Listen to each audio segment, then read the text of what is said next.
farshaxan kasta oo saameyntiisa qofiba u leeyahay waxay ka caawisaa inuu hiigsado hamni fog iyo inay ka yareyso warwar badan uu ka qabo in shaqo la'aan haleesha isagoo aanan garwaaqsan in shaqada iyo lacagtuba ay agtiisa taalo haddii uu hirgeliyo.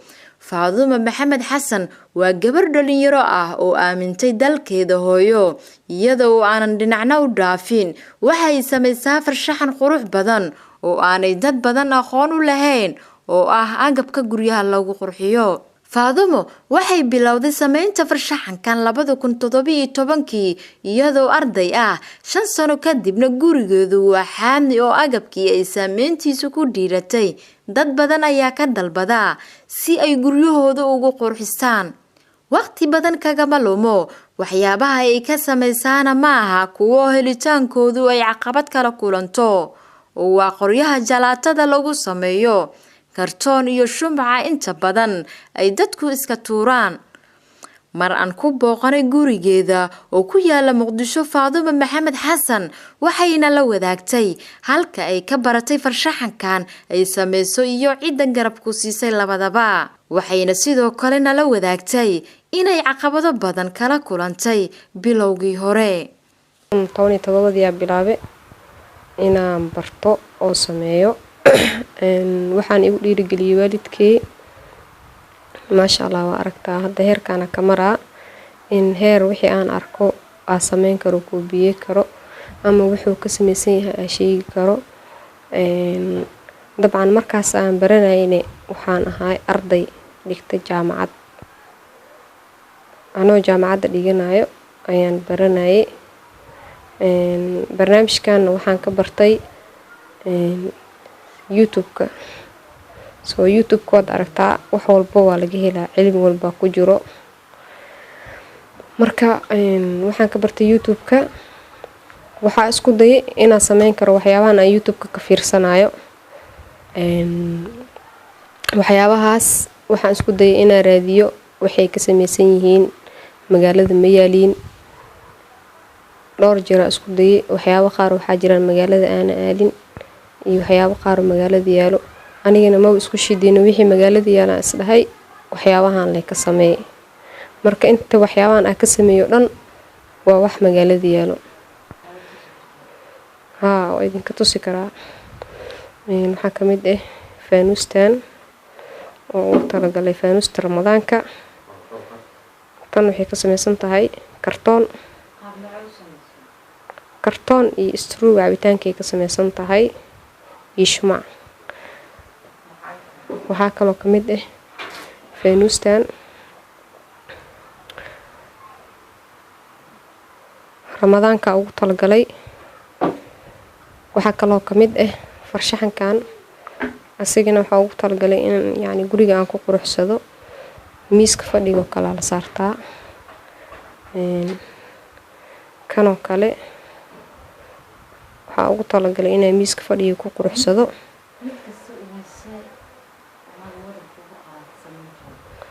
waxyaabaha qaar waxay ugu qaadataa kanoo Ramadaanka ugu talagalay kanoo kale.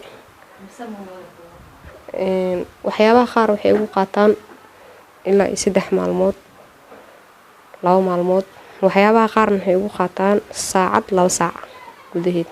Faadumo Maxamed Xasan kaliya kuma koobno shaqadan sameynta farshaxanka guryaha lagu qurxiyo, balse sidoo kalena aqoon durugsan ayay u leedahay qurxinta dumarka iyadoo ku soo shaqeyn jirtay.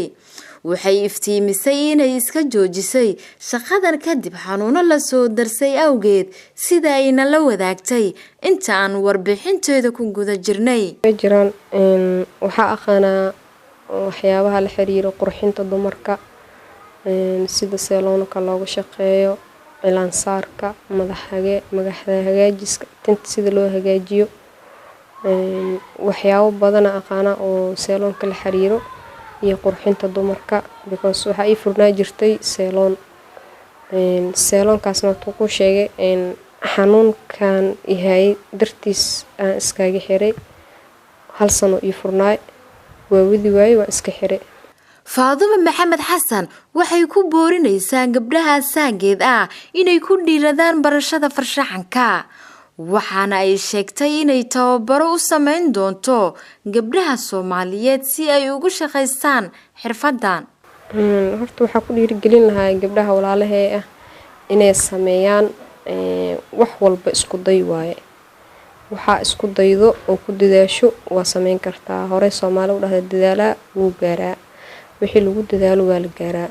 waxaa ku dhiirigelinaa inay ku dadaalaan sidee mar walba u sameyn lahaayeen ama u baran lahaayeen xirfad u gooni ah. xirfad waa lagama maarmaan hadda aqoon-yahan tahay iyo hadda jaahil tahayba way ku anfacaysaa xirfadda. fikira dabcan in yani xitaa akhyaar badan inaa dhiirigeliyo oo farshaxankan baro macallin u noqdo habka guriga loo qurxiyo xitaa baro aad ugu fikiraa.